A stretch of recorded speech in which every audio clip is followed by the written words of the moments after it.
This is a great post. And I bet you're wondering why I'm saying that.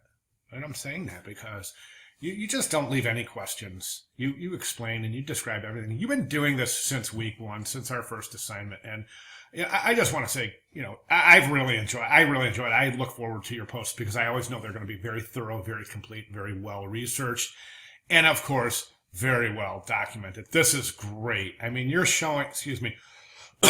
Excuse me. You're showing tutorials that you used in your citations. This is fabulous. I mean, this is how it's done. This is just so good. And you take so much care in your work, Michelle, and thank you very much. Okay, enough of that. Let's get to your work. This ad is mechanically, it's gorgeous. There's one thing I would recommend, and I'm going to give you a reason why. Okay, I think the headline, and the subsequent type is up a little too high in the composition. Let me tell you why. There's this old thing that we do, and it's called it's taking a facial recognition.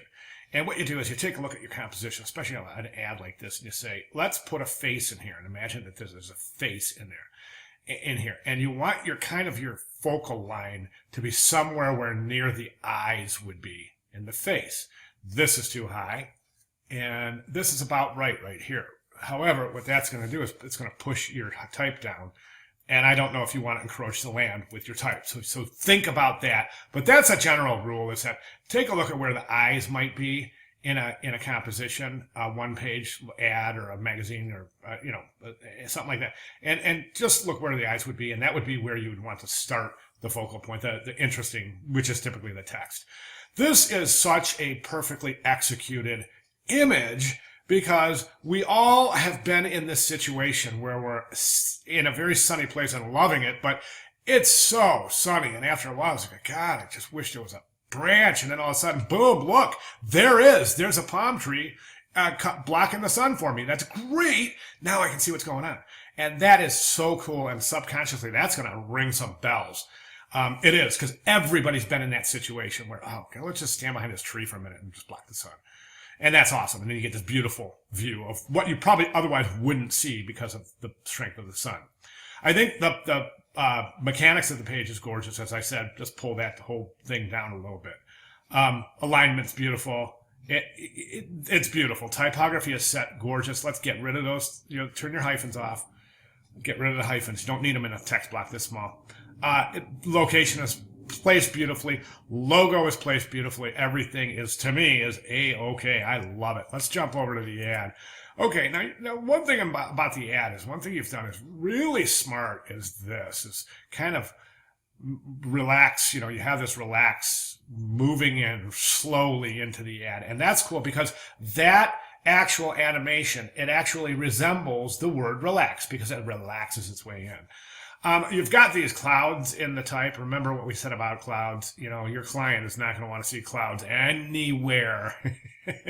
I've done work for, as I think I may have told you, or told some other students, I've done work for not Caribbean resorts, but for Mexican resorts.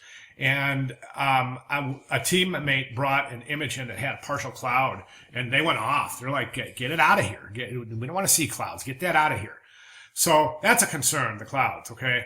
I would rethink that. The period behind relax, this typeface is so bulky. The period is just blocky. So let's get rid of that. We don't need it. You can put an ellipsis, but choose a different size, something smaller, or maybe even find a different font and use a round ellipsis. That might be fun. Relax, it's all inclusive. This is good, but get rid of that period, definitely, for sure. This you don't need. You don't need this just just a call or click away, because this is a magazine banner. They're going to click on the banner. If they like what they see, they're going to click on the banner. So you don't have to say anything other than get them to click that banner. That's all you need to do. This is smart. St. Thomas, saying it's in St. Thomas. That's very smart. Logo's a little bit obscured. It's a little bit difficult to see. So, boy, let's think about that, okay? I don't even know if you need that palm tree in there. I know it's your clipped image, and so boy, that's a tough one. So maybe even slip a different logo in there, see if any of the other versions work any better. But that's a little rough, which is okay. I mean, I think they're not clicking on the logo. They're clicking on the ad, and I think the ad is working. One area of extreme concern is right here. in the background. And that's a really damaged area. And for that reason, I would recommend not using this background image in your final ad. Either, you keep searching for images. And I'm, again, looking into portfolio, your final student portfolio, where everything has to be perfect when that time comes. So I know as a portfolio reviewer or a hiring professional, I would look at this and I would be very concerned about that area right there, because it's not it's not a usable ad because of that damage right there. See how it's all pixelated and it's really bad quality. Okay, so there you have it. That's what I have, and you have done a fabulous job. Thank you so much, and great job. Any questions? I'm right here. Give me a holler. Thanks.